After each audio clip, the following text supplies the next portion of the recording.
Hey y'all, Northern Redneck. Today I'm going to show you guys how I tie a woolly bugger. Here's one I did yesterday.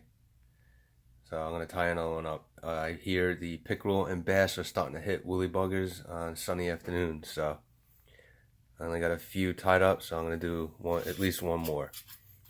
I already got the hook in the vise, and I'll show you what hook I'm using. Lightning Strike Streamer Nymph SN1 in size 6. And the thread I'm using, if I can get it untangled from the bobbin. Now just keep in mind, I am no professional tyer. I'm nowhere near professional. I don't tie that often anymore. In fact, this is the first time I'm tying in a few months. So here's the thread. It's black. It is 10 denier. I think that's how you say that, denier. But anyway, I will start with a thread base on the hook.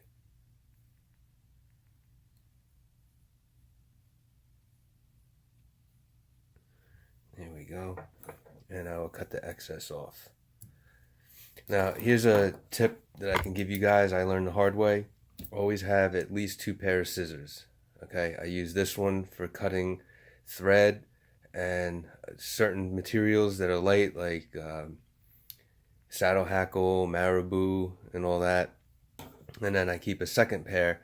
This is what I use to cut harder materials, such as what we're going to use here, lead wire, other stuff like we're going to use here, chenille, anything that's harder, because it will dull the blades and it won't cut the softer material as well. Like I said, I learned that the hard way, so always have at least 2 pairs of scissors. Next, we're going to use, well, you can tie these with or without the lead wire. Obviously, the lead wire makes it heavier, so it can sink more, and also, obviously, the more lead you use, the more it's going to sink. So I'm not going to do too much lead on this one. And this lead wire is thin enough, you don't really have to use the scissors to cut it. You can do what's called helicopter. Just spin it, and it breaks right off. I like to start, a lot of guys do the wire first and then the thread. I like to do the thread first. I think it helps the wire when you're twisting it on from spinning around the hook. It makes it wrap it just a little easier. Like I said, that's just my opinion. Everybody does things their own way. So I'll go ahead and thread that on, and like I said, I'm not going to put too much on because I don't want it to sink too much. And then I will just helicopter it off as opposed to cutting it. If you use any thicker wire, then you're going to have to cut it with scissors. Then I'll take and I'll just do some wraps around the lead wire to hold it in place.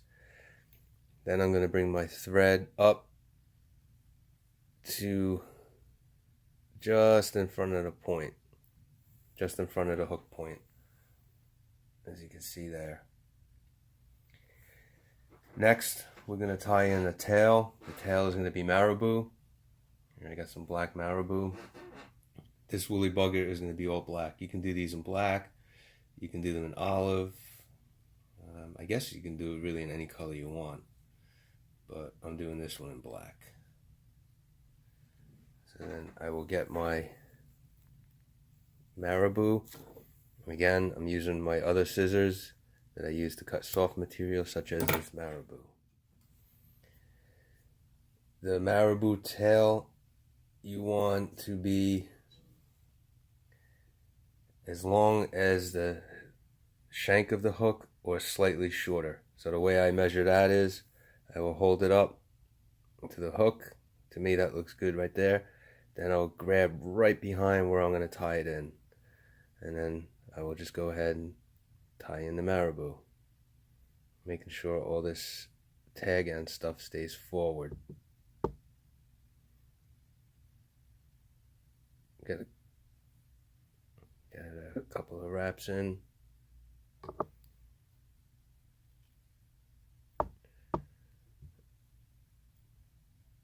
And of course, I'm doing this on camera, so any problems I ever run into, I'm going to run into now. Okay. Then I'll just take and cut off the excess. And then I'll go ahead and throw some more wraps on there, make sure that's in there nice and secure. So there we go, we have our tail. If you find the material starts to spin around, at this point you can still manipulate it. Got a couple more stragglers right here. And there we go, the tail is in. Next up, we're going to take a piece of chenille, again in black. I'm going to cut a couple inches of the chenille, and then I'm going to tie that in right where I tied the marabou in. This is going to make the body of the woolly bugger. Okay, now we're not going to use that just yet, because now we're going to tie in saddle hackle. Again, black. You want to tie the saddle hackle in by the tip in the same place that you tied the chenille and the marabou. And then once you get that tied in, bring your thread forward just short of the eye of the hook. Now you're going to reach back and you get your chenille, and you're going to do tight wraps of the chenille up to the eye of the hook. Like I said, this is the body of the woolly bugger. Here we just wrap it up to the eye of the hook, and then we're going to tie it off.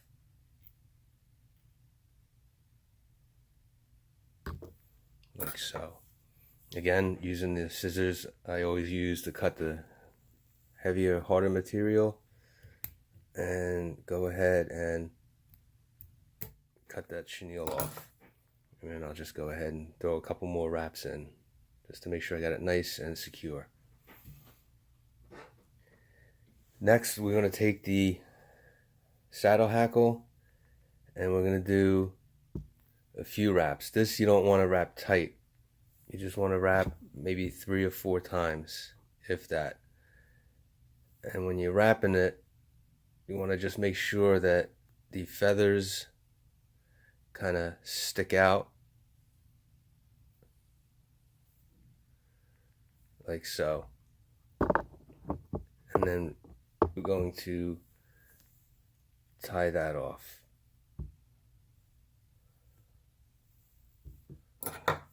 And then trim the excess.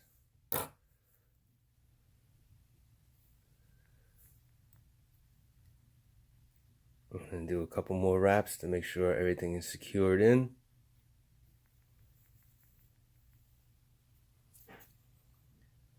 And then the final step, well, the second to final step, we're going to do a whip finish. So I have to move my tripod out of the way without getting this out of frame. There we go. So I'll just do a couple of whip finishes to finish it off.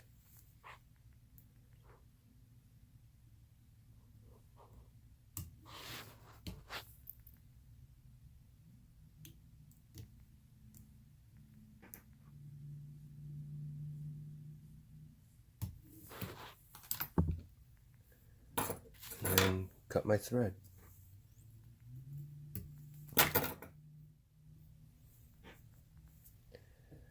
And I always finish my flies with head cement. It's just, even though I do a couple of whip finishes, it's just a little added protection. And then we have it, a woolly bugger. Now I have 4 woolly buggers, all in black. There we go. Alright, hope you guys like this video. If you haven't yet, please subscribe, tell your friends about my channel, and I'm going to be doing some more fly tying. I'll show you guys how I tie my fluke teasers, Here's a couple of fluke teasers I have here.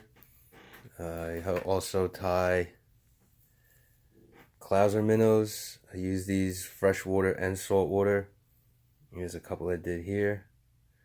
I'm going to do some more tie-in videos coming up. But like I said, I think I mentioned it earlier, I'm in no way professional, not even close. I'm not even a good amateur fly tyer, but the flies I do tie, I do catch fish. So look for some more fly tying videos in the future. But like I said, hope you guys enjoyed this. Hope you guys learned how to tie it. If you guys do a woolly bugger differently, let me know. All right. Like I said, don't forget to subscribe, like this video, tell your friends about my channel, and until next time, later, y'all.